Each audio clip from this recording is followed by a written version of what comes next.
Welcome to all Caribbean entrepreneurs. If you've been ready and waiting to take your business digital and get paid online while you sip something strong on the beach, this podcast is for you. We'll hear from the Caribbean's finest entrepreneurs on topics like e-commerce, business development, brand building, social media, their wins and failures. This is the only place in the region helping you navigate the digital age from the Caribbean's perspective.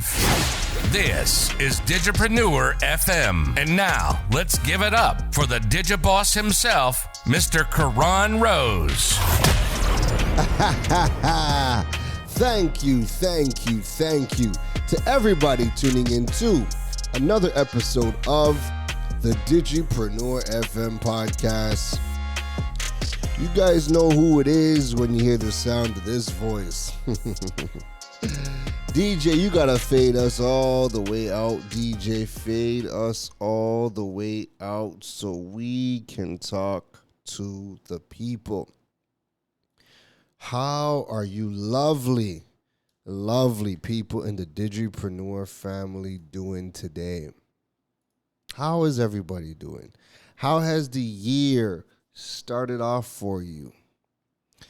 We are, it's mid-February, February 13th.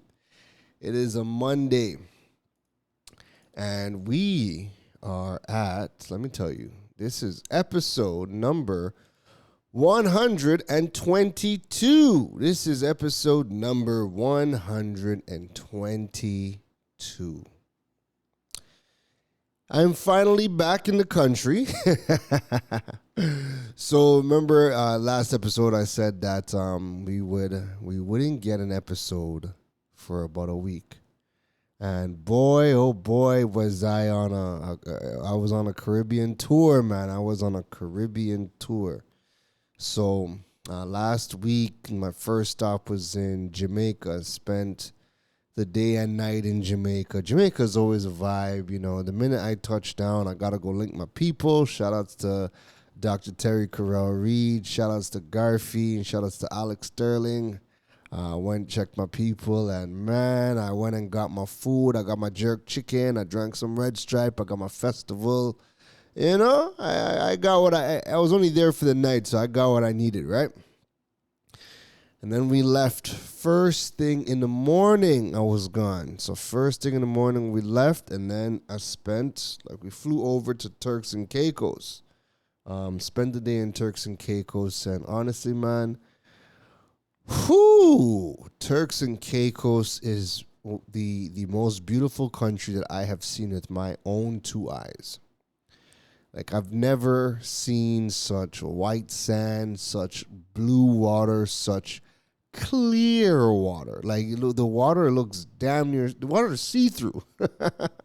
You know, it's amazing any wildlife could hide in such pristine water. Turks and Caicos was beautiful. So I spent the day in Turks and Caicos. And then I left in the evening/night. And we flew over to the Bahamas, and I was in Bahamas for 3 days, and man, oh man, listen, Bahamas is beautiful. Bahamas is a vibe, and I like, man, listen, whatever I do this year, whatever comes my way, I need to be in Bahamas more. That is me throwing it out into the universe. Now I know that I've already gotten calls for about two gigs in Bahamas that are going to be happening during the year. So I know that, okay, there's going to be 2 more times minimum that I'll be in Bahamas, but I'd like to be in Bahamas at least 4 or 5 times this year. At least, you know? And I mean, if it's in a working situation, even better, because then, you know, everything gets taken care of, and you get paid to be there, and you get paid to, you know, you get paid to be there, and you get to relax, you get to have some fun, and you get to work. So to me, that's always the best thing. I've realized that ever since last year when I got my first out-of-town gig. There is something really special for me when you get to travel, you get to work, you get to play, and you get to rest. Like if you can do all of those things in a trip and you get paid to be it's special, man. It's special. It's special. And I know it's not gonna happen for everybody, but listen to me, man. If you can put your brand in a situation where the people outside of your country know about it, they value it and they want it, and they want to bring you into the fold and bring you into their events. Because remember, right, there's all sorts of events that happen all over the world in every single industry, every single niche. And whatever your brand is, I don't even care if your brand is collecting Pokemon cards or based, like there are events for that. There are events for that across the world. I'm just planting this seed. I want for you in the Digipreneur family to really live what Digipreneur is about, digital entrepreneurship. So it's not just about working from home. I want you to start thinking about working from anywhere.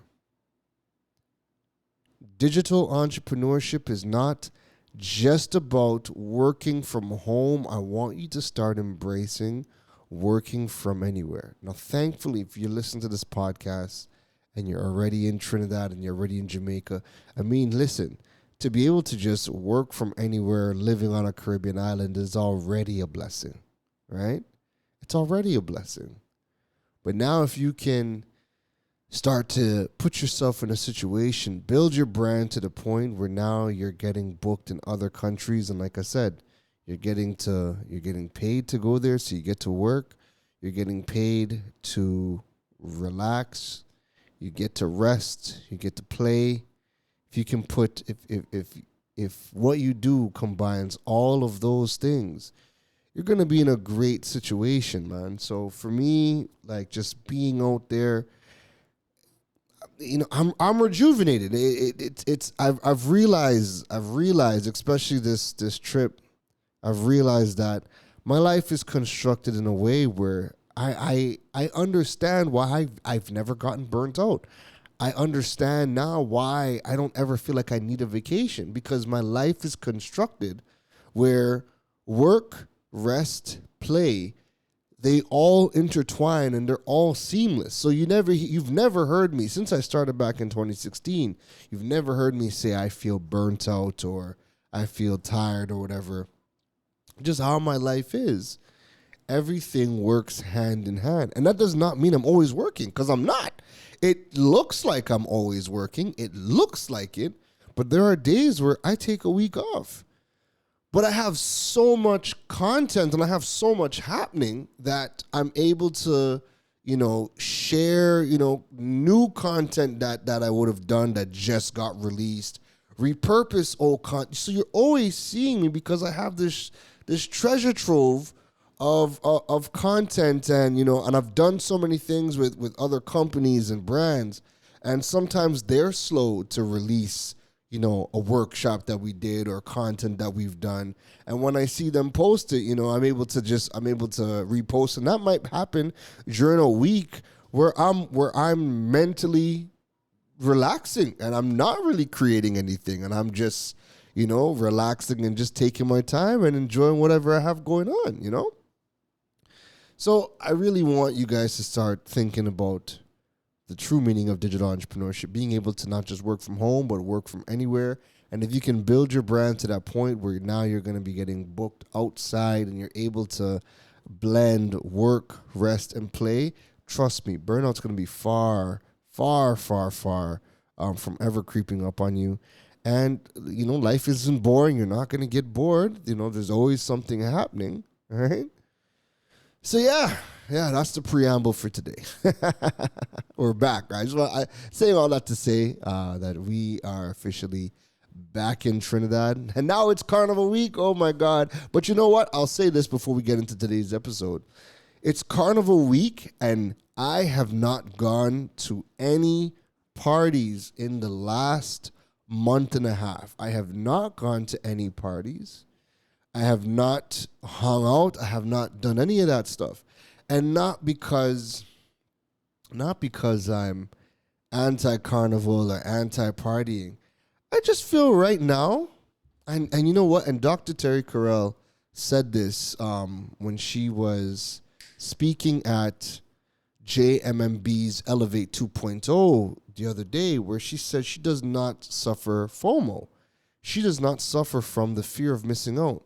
She has embraced JOMO, which is the joy of missing out. And listen to me, the minute she said that, I had the meme with Leonardo DiCaprio where he's on his couch with a beer in his hand and he starts to point like, that's it, that's the one. Listen, I had that exact moment when she said it. I have JOMO right now. I have the joy of missing out because I've partied for so many years of my life, and ever since I started my business back in 2016, I've cut down on the parties that I've been going to, and I've just really been honed in and focused on trying to build. I'm trying to make the necessary sacrifices that I can. I'm trying to grind in my 30s right now to build something that is going to allow me, the opportunities to truly live later on. And I did an episode on this talking about delayed gratification, right? So the joy of missing out for me right now is all of the partying that is happening is not bothering me because not only have I done so many years of partying, but right now my focus is on creating a life that I don't want to run away from. My focus is on creating financial stability. And while some people might think, oh, but you got to take a break, you got to rest, you got to relax, you got to listen, yeah, all that. But you know what? My fun right now doesn't look like partying. My fun right now, my relaxation right now, my rest right now looks like me building a business that allows me more freedom for my time. So I have more time freedom where I'm not working 10, 12 hours a day. My freedom, financial freedom, where, you know what, if I do one gig, let's just say I do one gig for the month and I get paid $25K to do that workshop, I have the ability to say, you know what, I'm going to take it easy this month. I've minimized my expenses to the point where, it doesn't take much for me to handle my bills anymore, just because I've minimized my expenses so much, outside of my daughter back in Toronto. And I joke with her about this all the time. I'm like, yo, you're the biggest bill I have. Anytime you call me, I'm like, oh my God, I got to do 2 gigs for the month. But freedom, financial freedom, time freedom, and location freedom. Like those 3 things right now, those are my focus. I'm not saying I'm financially free or that, I'm rich. No, I'm just saying that for me, my focus right now is on creating freedom, creating those 3 assets or those 3 facets of freedom: time freedom, location freedom, and financial freedom. And because I've been working on that, I'm looking at, Carnival and all the parties. I'm like, yo, man, listen, I don't need to do that this year, right? All that money and all that energy spent in parties could be spent or is being spent elsewhere. So it's being spent in building my brand and building my business, where now, this year, I've officially signed 3 of my contracts that are going to net me over the 100K. And I spoke about that in a previous episode where I was like, yo, I haven't signed it yet, but I've officially signed it, right?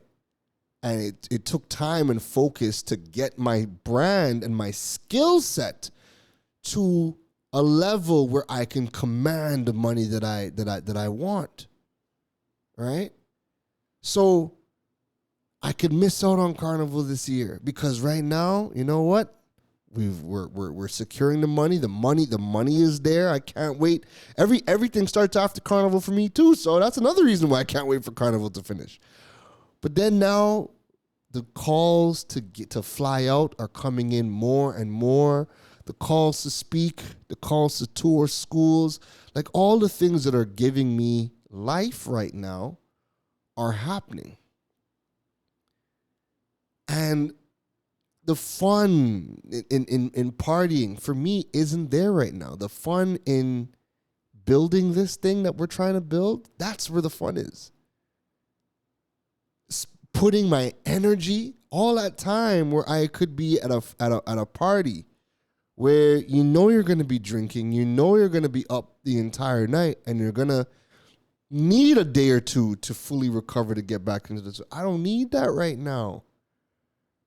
Being in Turks, being in Bahamas, listen, that gave me every single thing I need.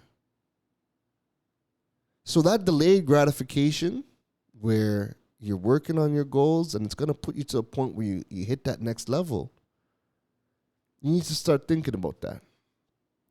The joy of missing out. If you play your cards right, the partying and your fun gets to look different. Your fun gets to look different. So right now, my fun isn't the party. My fun is building what we're building and seeing all the seeds that we have planted come to life. Seeing that we are on the pathway to financial, time, and location freedom. And that's really what's given me life. So, yeah, okay, that's enough for the preamble. Let's get into today's episode. Today's episode is on Endcash from Republic Bank. So if you are in Trinidad and Tobago, this is going to be 100% for you. If you are listening in from any other country, the conversation is a little bit here and there because Endcash is only in Trinidad and Tobago, but we're going to be talking a little bit about digital wallets. So it's going to make sense. It's going to give you guys some context if you have digital wallets in your own Caribbean countries, right? So let's talk Endcash. So what is Endcash? Well, let's break it all down. So Endcash is the product of Republic Bank here in Trinidad and Tobago and is a digital wallet that aims to change how we send, spend, receive, and manage our money.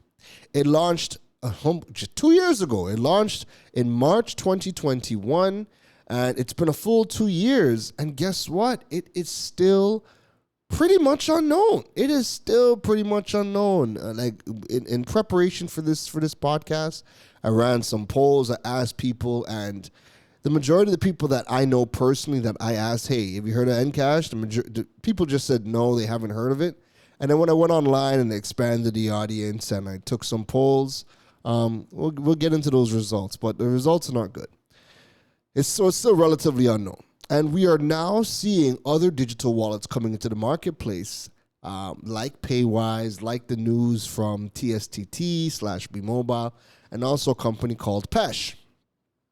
For a long time, we here in Trinidad and Tobago have been clamoring for solutions that rival popular peer-to-peer apps like Cash App, Zelle, and Venmo over in the U.S. And these new digital wallet solutions are going to fill some of those gaps. Whether they do it successfully and can bring up the adoption rate, well, that, ladies and gentlemen, is what remains to be seen. So what is a digital wallet? A digital wallet is a software application that allows users to store and manage their digital currency, their payment cards, and personal information. This information can be used to make transactions and payments online, in applications, or in store. The digital wallet acts as an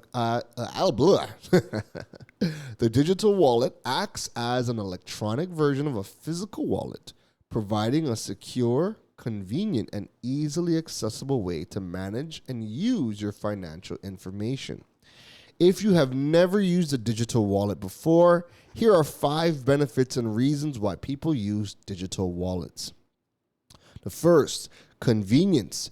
Digital wallets allow users to store all their payment and personal information in one secure place, eliminating the need to carry physical cards or cash. This makes it easier and faster to make purchases, pay bills, and transfer money. Number 2, security. Digital wallets use advanced security features such as encryption and multi-factor authentication to protect users' financial information. This makes it less likely that sensitive information will be stolen or misused. Number 3, speed. Digital wallets allow for fast, seamless transactions with a digital wallets allow for fast and seamless transactions. With a digital wallet, there is no need to physically hand over a card, enter payment information, or sign a receipt. This saves time and makes checkout a breeze. Number 4, flexibility.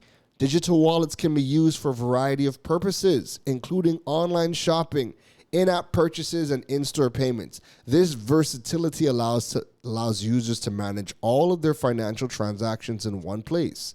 And number 5, rewards and offers. Many digital wallets offer incentives and rewards for using their service, such as cashback, discounts, and special offers.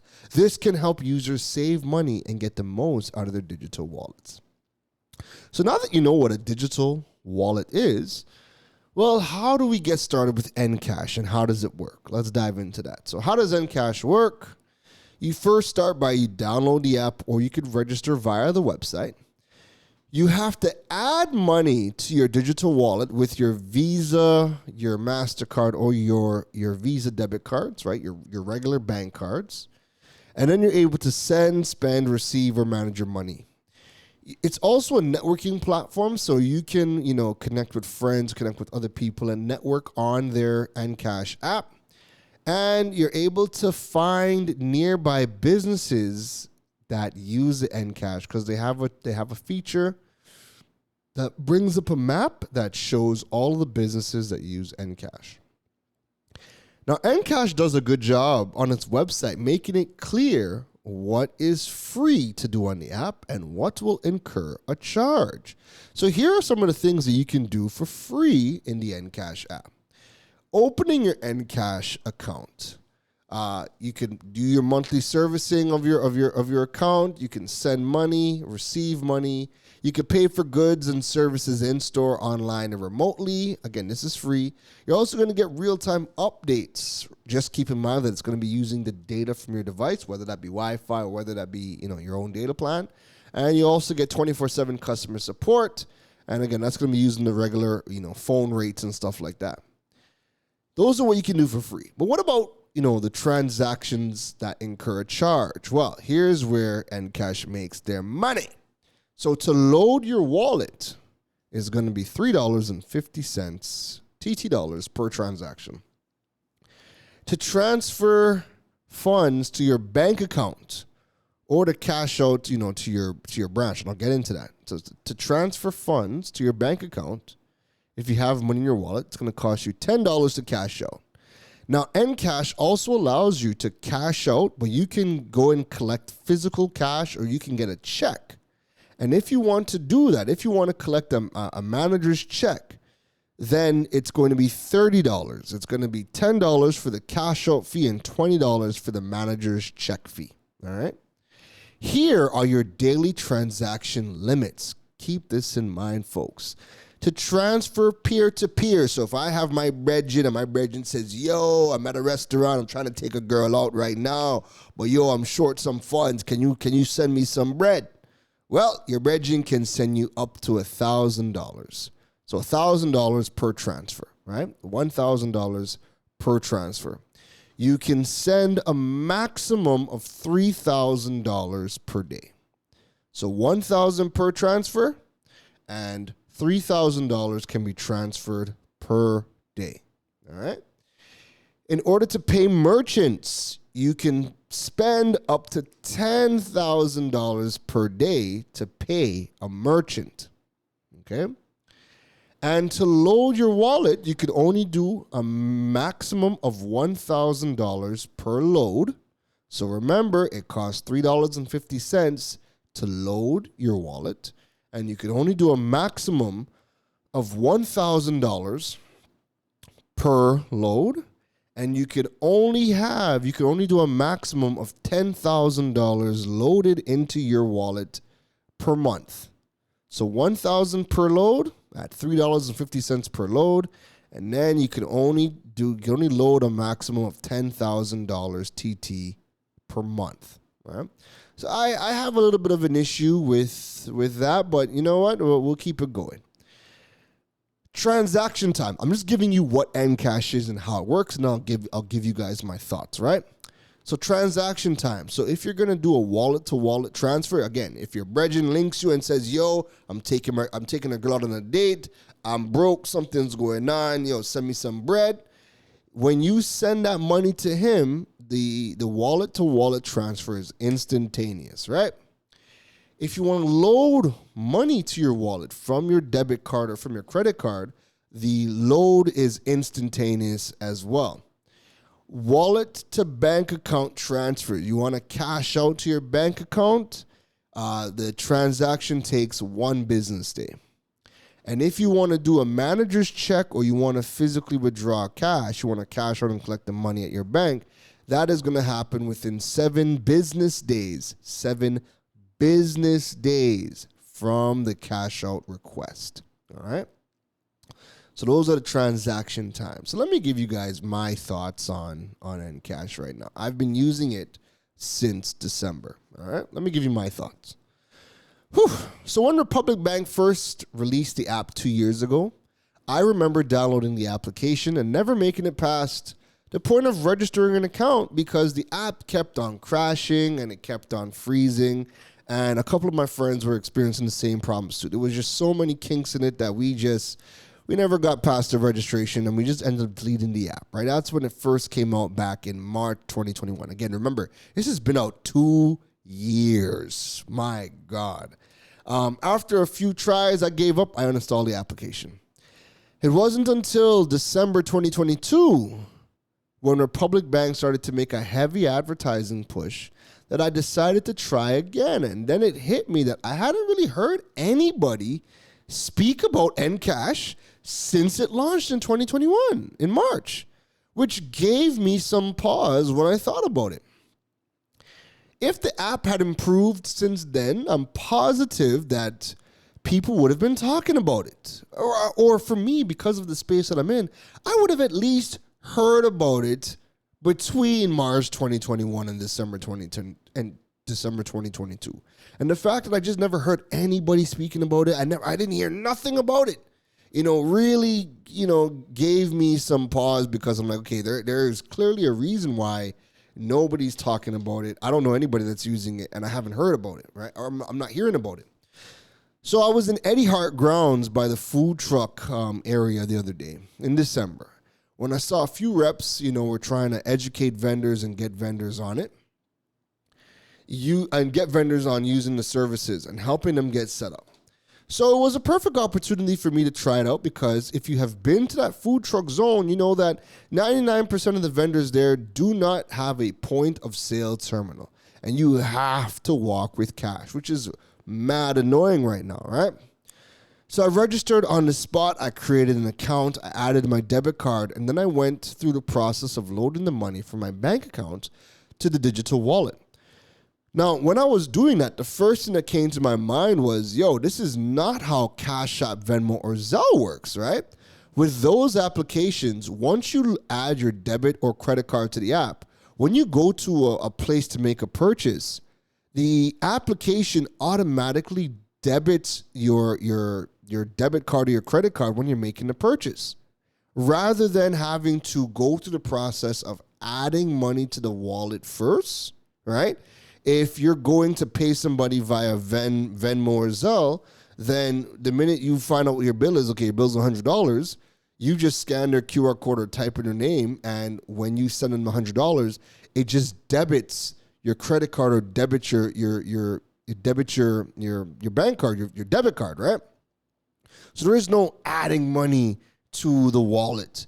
And I found that mad annoying because when you're adding money to your Endcash wallet, like, I don't know who else is using Endcash. So for me, that's just money being locked into the Endcash system. And then I have to pay to load the money, and I have to pay to withdraw the money, right? So again, I don't like the process of having to add money.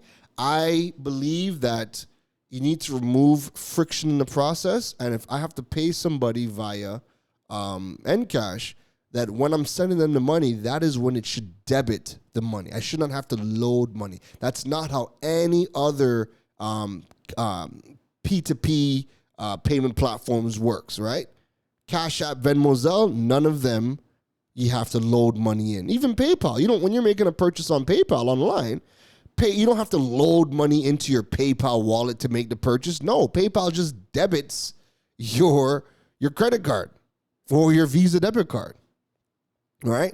Same thing with Amazon. When you're purchasing on Amazon, you're not loading money into your Amazon Pay.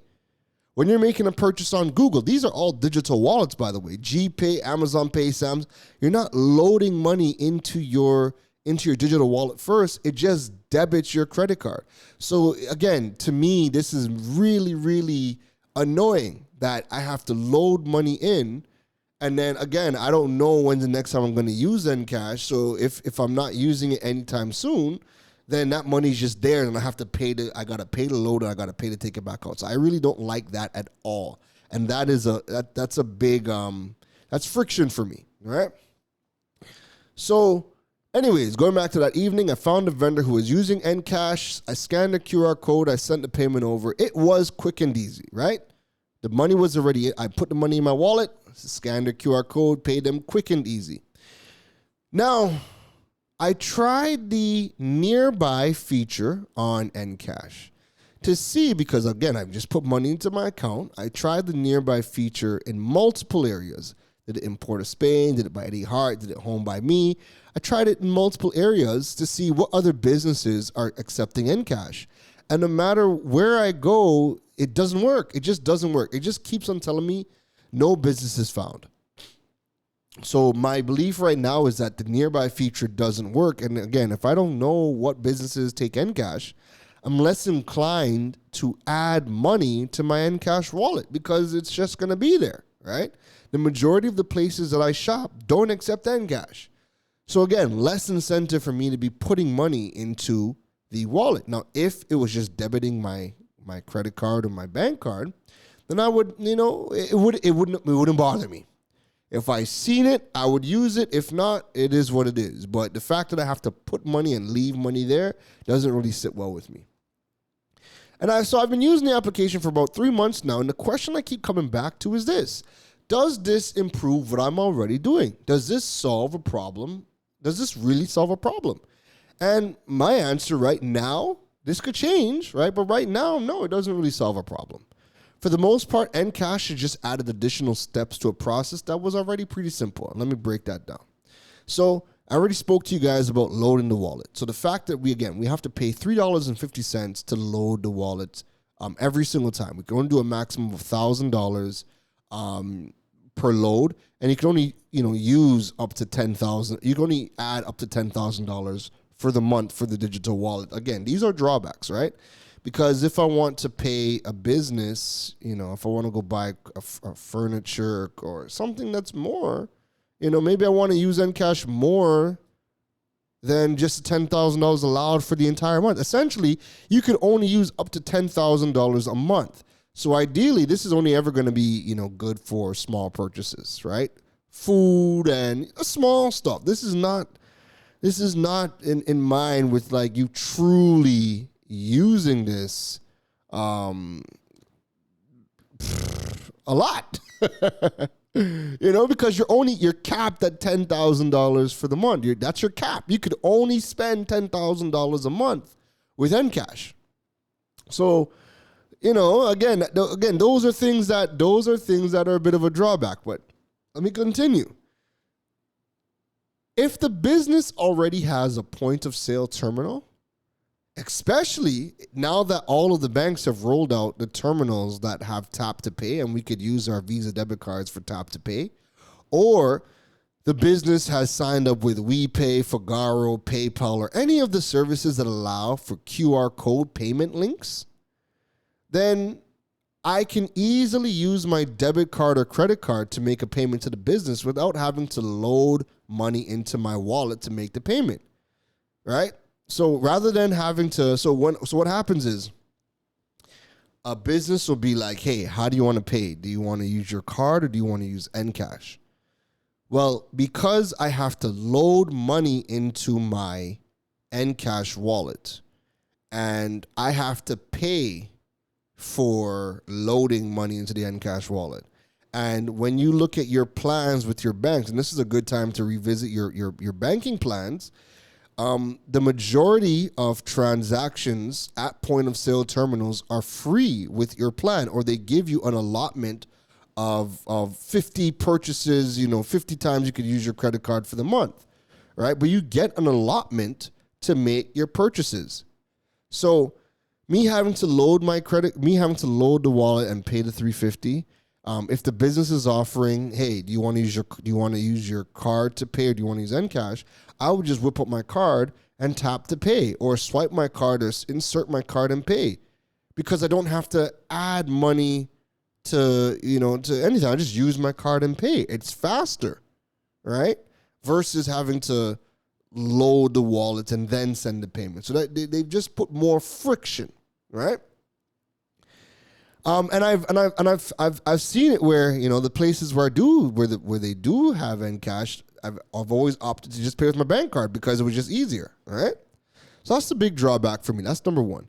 Number two, remember, the banks charge $1 to send money via online bank transfer. So if people are asking me for money, then I would just go into my online bank and send them the money. Now, here's where there's a benefit.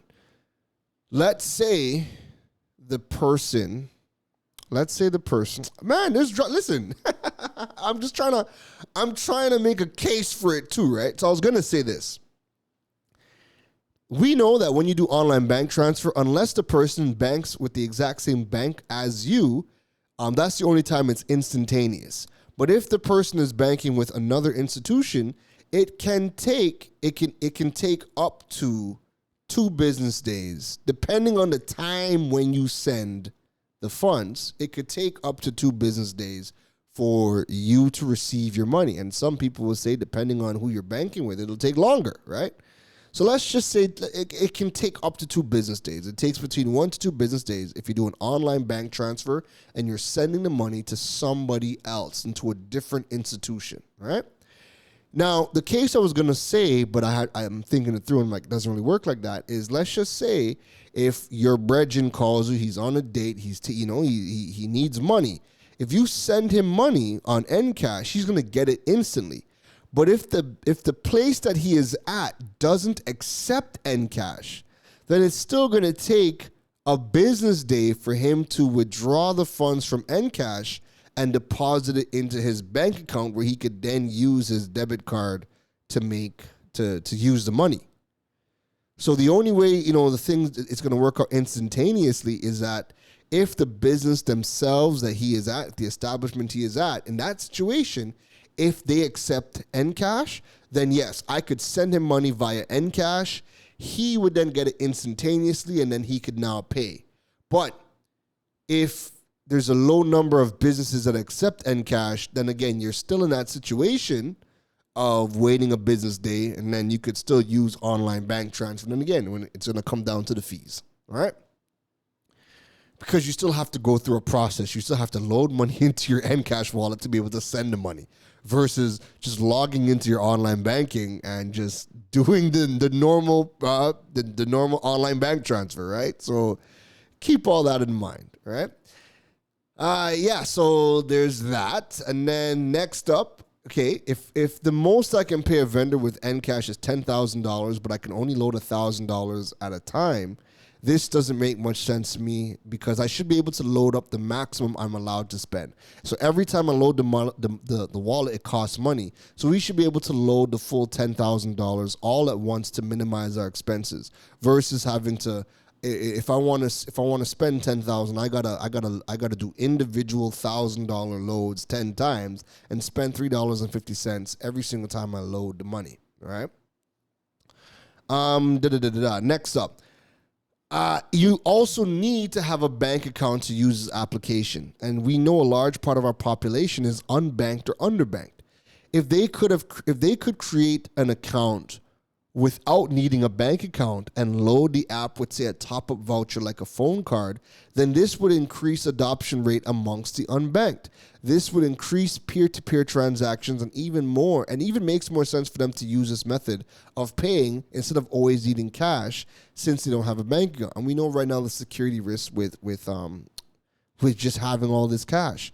And then you even have a lot of small businesses who are working in Eddie Hart, Savannah, or working at the side of the road, and they themselves might not even have a bank account. So if they could use Endcash and they don't need to have a bank account to use it, and that would allow them to accept digital payments, right? And then you guys can figure out how you guys are doing the cash out, or maybe they maybe the only way to do the cash out is they have to make a request to Republic Bank, set the branch, and then they wait the 7 days, and then they go in and physically collect the cash. It makes sense. They could do that, right?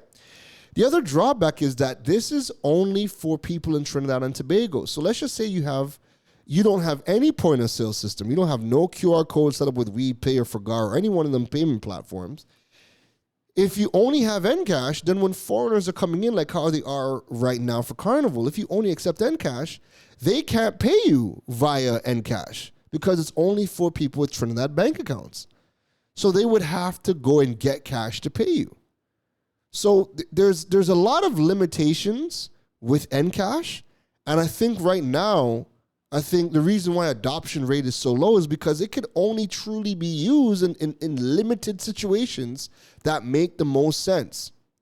I think Republic Bank is trying to force usability. Like they're trying to force. I don't want to say they're trying to force you to use it, but they're trying to force a situation when it doesn't necessarily have to be. Like, again, for me, right out the gate, just off of basic stuff, like, I don't want to have to load money into the wallet. If I'm going to use it, if somebody has it, I would use it if it just debited my card. Right? If it made it easier for the business, to accept Endcash, and it was easy for me to just say, oh, let me just scan your QR code and send you the money, and it debited my wallet, and it did all that in milliseconds, great. But the minute I have to load money in, I already am like, yo, let me just whip up my card and tap to pay, or insert my card and pay, and be done with all that headache, right? So that's what makes the most sense for me. Now, here's the pro. Here is the main situation I see Endcash working. If you know you're going to an event that accepts Endcash, if you're going to a party, if you're going to a festival, if you're going, like we're seeing, like in Trinidad right now, we're seeing all of these Juve parties with water, paint, and yada, yada, yada. If you know you're going to that type of party, that type of setting, if you're going to festivals, like I think it's good to be able to load your money into your digital wallet if you know that everybody there accepts Endcash. Because then I could leave my wallet in a safe place. I could leave it in the car. I don't have to walk with my bank cards because, listen, we know we lose our wallets. We've lost our bank cards. We've gone to take out money, and the machine eats our wallet. Like I was traveling last year, and right when I went to the bank in Piarco Airport, the currency exchange booth has ATMs right beside it. And I went and I didn't even click to me to ask them if they took links. I asked them if they took debit card. I just assumed they didn't. And I went right to the machine to take out cash, and the machine ate my card. And I had to go and find somebody to find a friend with the same bank as me to send them the money, and then they withdrew the cash from me, right? So if I know I'm going to a festival that accepts Endcash, I would load my wallet with money, and then I would go to the festival, and then I wouldn't worry about pulling up my wallet. I'd leave my wallet in a safe place. That way I don't have to. And if I'm not driving, then heck, I ain't even walking with the wallet, right? But I would leave the wallet in the car, and I would go with just my phone. I would pay with Endcash if I knew that everybody there took Endcash, right? So again, I know right now I'm a bit light on the pros for Endcash, because for me, I don't really see many situations where I'm thinking using Endcash makes sense. They're going to have to ramp up hardcore on getting more businesses to use Endcash for this to really make sense. They're going to have to fix the nearby feature so we can see on the map who accepts Endcash. They need to do their damn best to get into every single party, every club, every venue, every restaurant, like target all of those places to get on board with Endcash, right? Target all of them to get on board with Endcash, so it starts to make more sense to use it. I also don't want to have to load money into the wallet. I think that it should just debit the card, and the money, like when you're using Cash App, Zelle, or Venmo, the only time money comes onto the card is in two situations. If somebody is sending you money, it would then go into your Cash App wallet, or Cash App, Venmo, they also give you virtual credit cards. So you could actually load money into the virtual credit card that Cash App and Venmo and Zelle give you. That's the only two situations where you're loading money into their wallet. When someone sends it to you, or when you're loading money into the app so that you could use a virtual credit card, right? We don't have a virtual credit card here, so again, there's no point for us to be loading money. It should just be debiting the card whenever we're making a purchase. This makes a lot more sense to use if every business and festival was using it. They also have the social feed where you can network with other people on the platform. When you make a payment, you have the option of making the payment private or public and having your payment posted to your social feed for the entire world to see. That's a hard pass for me. Yeah, that's a hard pass for me. So I find myself time and time again when asked, do you want to pay with your card or Endcash? I'm always opting to choose using my debit card to save the headache of going through all the steps needed to pay the business. So that is Endcash, the digital wallet, in a wrap. I hope I've answered a lot of your questions. All right. If you guys have any more questions, feel free to drop some comments. If you enjoyed today's episode, don't forget to rate the podcast. If you're using Apple Podcasts, Spotify, or any one of them with the rating systems, rate the podcast. Those continue to help grow the Digipreneur FM family across the world. Drop a review if you really enjoyed the podcast. Again, I read the reviews. The reviews help tremendously to continue to grow the podcast and also allow me to see exactly what type of content that you guys want, all right? You can follow me on any social media platform at Keron Rose, KeronRosc, on Facebook, LinkedIn, Instagram, TikTok, Twitter, all the social media platforms. Check out KeronRose.com to learn more about building your digital presence and monetizing your platforms. Don't forget to stay up to date with the podcast at digipreneur.fm, the website. You can learn all about the podcast. You can, subscribe to the email list, subscribe to the push notification list, and more. Happy Monday. Happy Carnival Week to Trinidad and Tobago. If you are flying in, I hope you guys enjoy yourselves to the absolute fullest. All right. It's been 2 years since we've had a carnival. Enjoy yourself to the absolute fullest. All right. Everybody be safe. Right. It's a wild time in Trinidad and Tobago. So everybody be safe. And yeah, I will catch you guys later on this week. All right. Thank you. And happy Monday. Take care. You've been listening to the Digiboss, Keron Rose. We hope your notepad was filled after this episode. Make sure to like, rate, and review the show. The learning doesn't stop, folks. And to make sure you don't miss any gems from the Digiboss, go over and follow him on all social media platforms at Keron Rose. Folks, don't just sit there with a notepad. We need you to implement at least one thing into your business before the next episode. That's the only way your business levels up. Thanks for listening to Digipreneur FM. Now go be great.